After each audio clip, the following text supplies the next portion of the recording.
Hello everyone. How are you guys? Doing good? I have told you, the Constitution of India is the supreme law of land. The most important thing for our country is its constitution. And that constitution gives power and the ability to make the laws for any tax. Power to impose tax and collect tax. That means if this power is not given in our constitution, power to make any law, impose any tax or to collect any tax, then that law cannot be made or that tax cannot be allowed to collect. So today in this class, we will understand that our constitution, I mean the Indian constitution, how it gives power.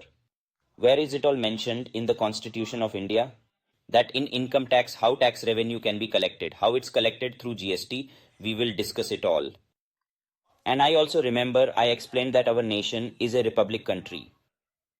It means that whomsoever are our elected officials, only they have the power and authority to run our country.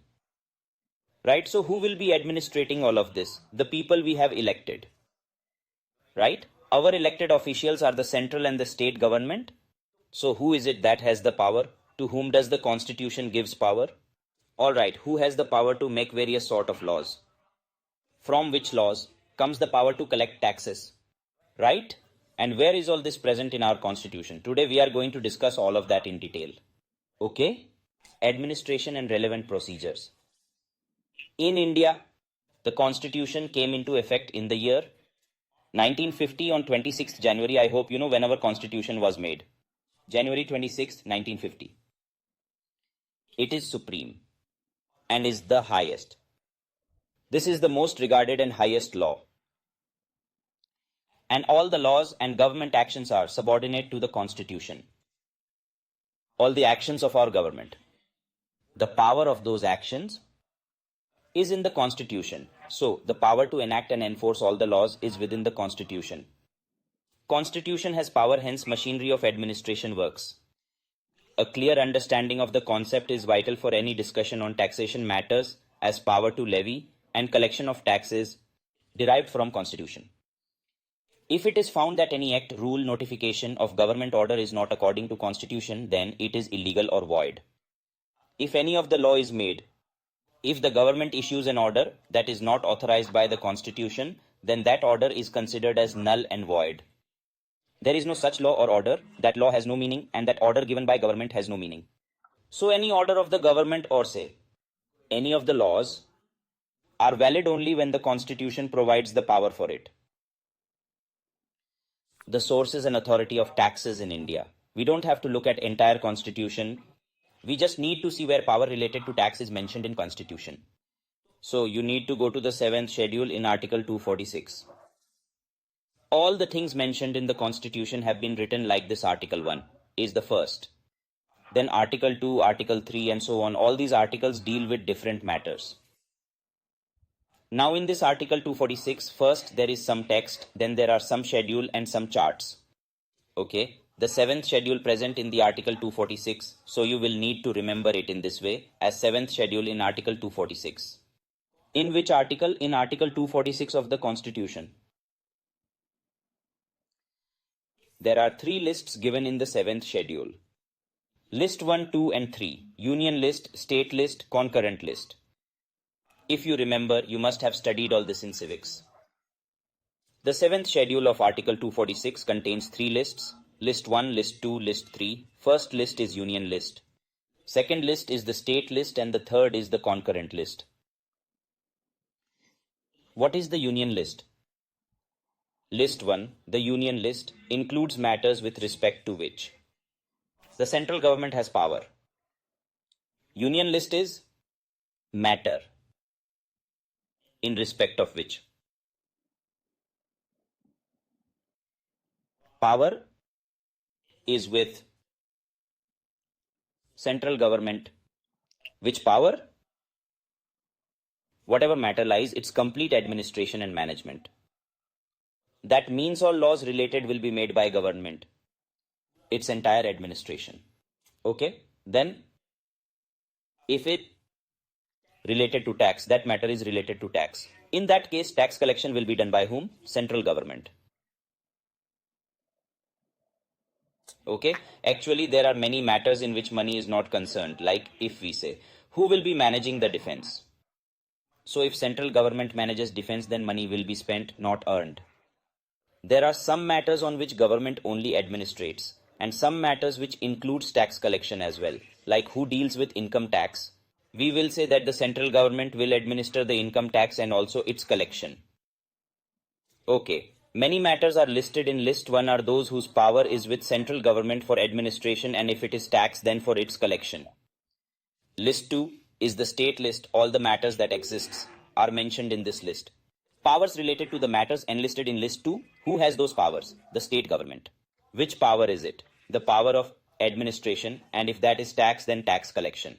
Only state has power over them. Third list, which is the concurrent list, includes matters. The power to administer that matter sometimes lies with the central government and sometimes with the state government. The collection of taxes goes to central government and sometimes to state government. I'll explain. Let's take an example of list 1, which includes income tax. Custom duty comes under list 1. Income tax levied on income and custom duty imposed on goods imported from foreign countries both fall under the union list. And what comes under state list? Agriculture is on the state list. If tax is to be levied on agriculture, it will be levied by the state government. Betting and gambling. Betting and gambling also bring in money. So, tax generated from it belongs to state government. Okay? So you must have noticed sometimes that in many parts of the country, lotteries were legal and operational in some states and illegal and inoperable in others. Yes, I am from Uttar Pradesh, and in Uttar Pradesh, the lottery was banned a long time back in 2000. It's old story. The lottery was shut down in 2000. Rarely anyone is aware now. The lottery was banned in Uttar Pradesh, but the lottery was still running in Kerala.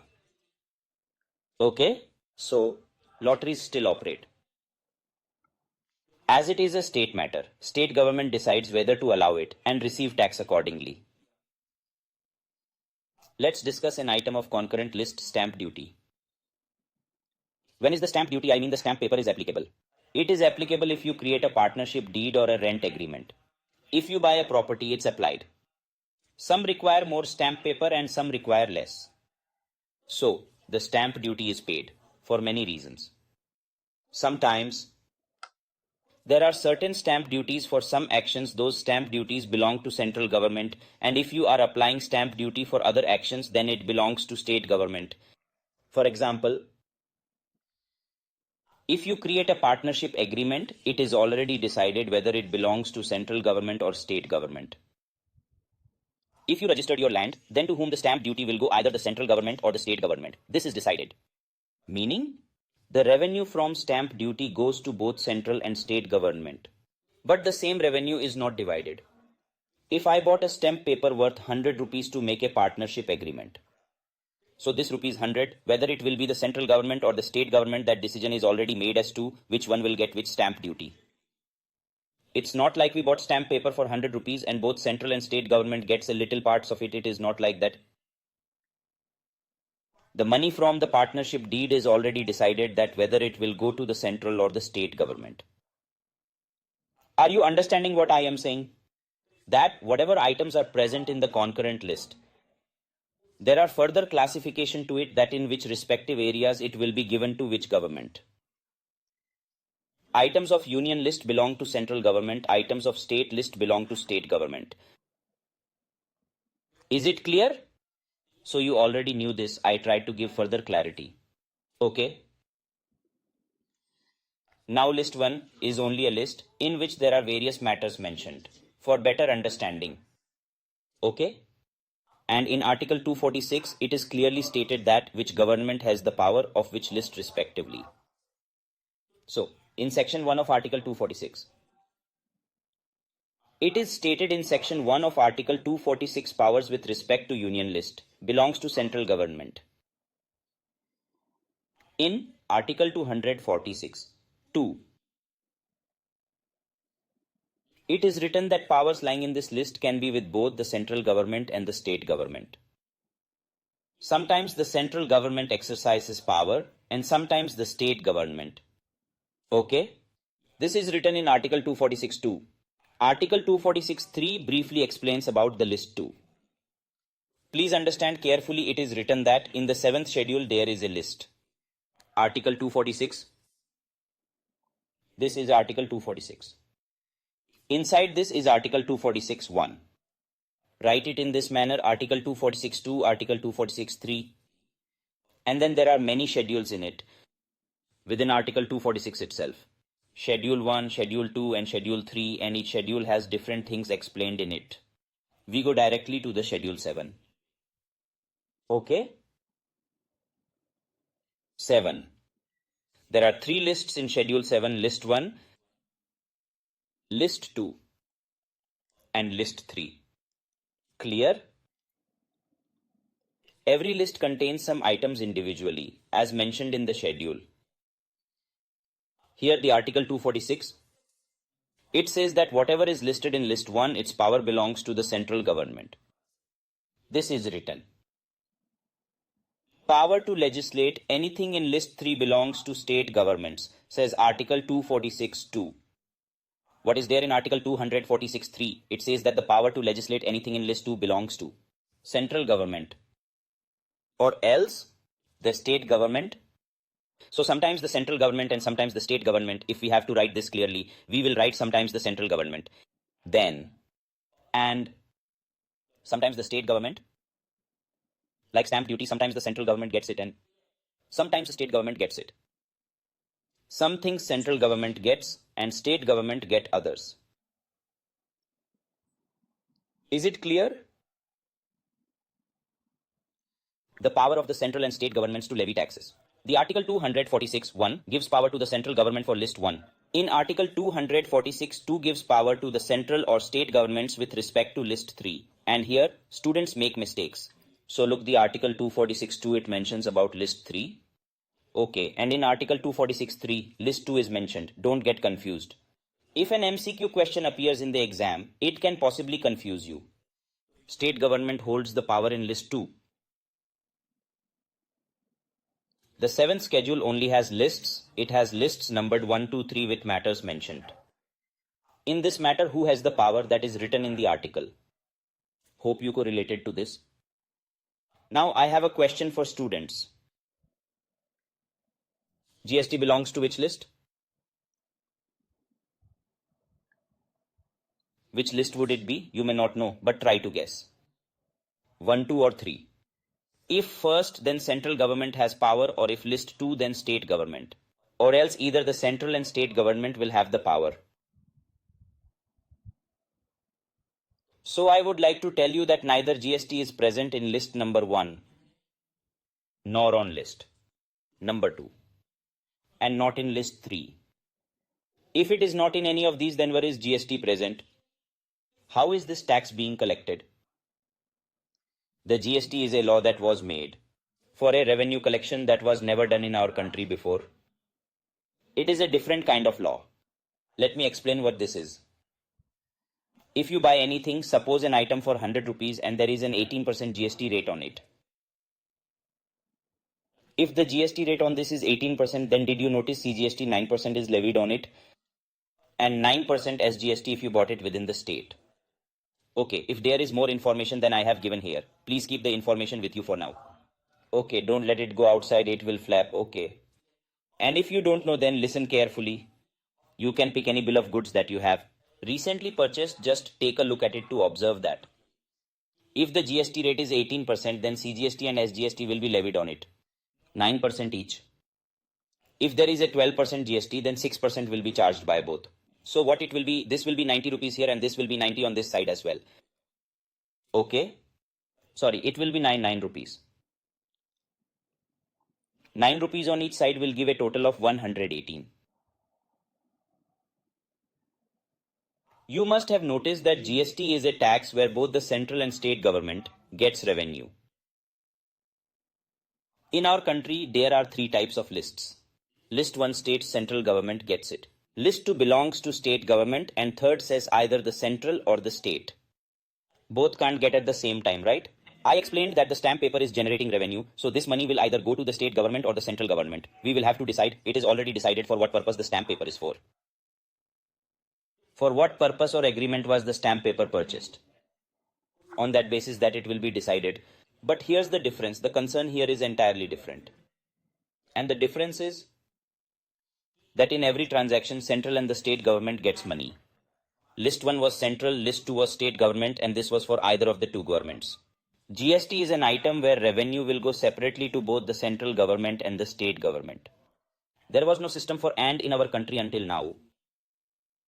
It was either only the central government's revenue or only the state government's revenue, or it was the revenue of both governments. Both will be getting the money. They both will get simultaneously. Even this simultaneous levy never existed. It is not simultaneous. There was a certain kind of stamp paper which was levied by the central government and separately levied by the state government. It wasn't simultaneous. The GST is a law that's introduced which has simultaneous levy. Okay.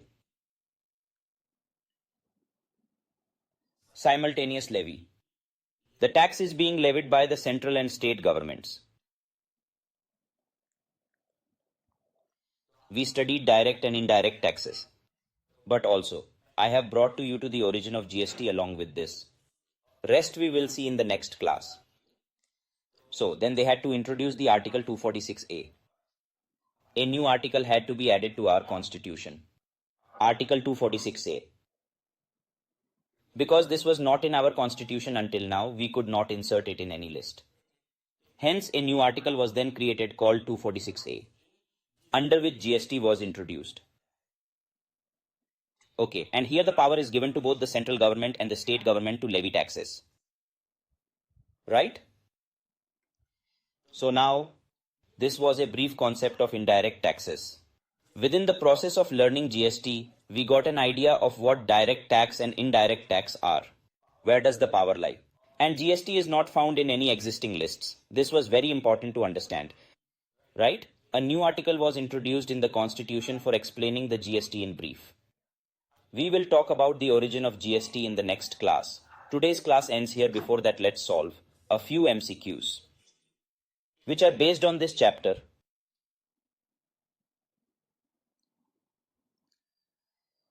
It is very easy, and I'm confident you will be able to do it. It's just a quick recap, revision, or call it what you may, with the help of MCQs of this chapter. Who is empowered to make law for matters contained in List 2 of the 7th Schedule of the Constitution of India? Who has the power mentioned in List 2 of the 7th Schedule? State government has the List 2. Power to make laws with respect to goods and services is given in Constitution under which article? Power of GST goods and services. Which article? Actually, all the taxes are covered and briefly explained in Article 246. But this GST has a separate article. The rest of the taxes have Article 246. There are 3 lists in the 7th Schedule which includes tax-related matters. For GST, it was necessary to create separately. So which article is it? Article 246A. Would you be able to answer if someone asks why it was made? Yes, you will be able to tell, you will be able to explain well that till now. The taxes were either levied by the central government or just the state government, or the central government or the state government. For and there was no system, it was not like simultaneous distribution of tax in the same tax. So there was no existing provision for simultaneous distribution, therefore a new article, 246A, had to be created. What kind of tax is an indirect tax? Is it progressive or regressive? Income tax is progressive. Indirect tax is regressive. Okay? One of the following is not an example of indirect tax, which we have to check. GST, custom duty are indirect, but income tax is direct. Income tax is not an indirect tax. In the case of the indirect tax, the impact and incidence of the tax fall on. Impact and incidence fall on different people. Impact. And the incidence falls on different people. Okay? In income tax, both things are the same, as the same person bears the burden. 6th, levy of indirect tax on goods and services may lead to If indirect taxes like goods and services are levied, what it can lead to? Can lead to inflation and price increases. Expensive goods and services lead inflation.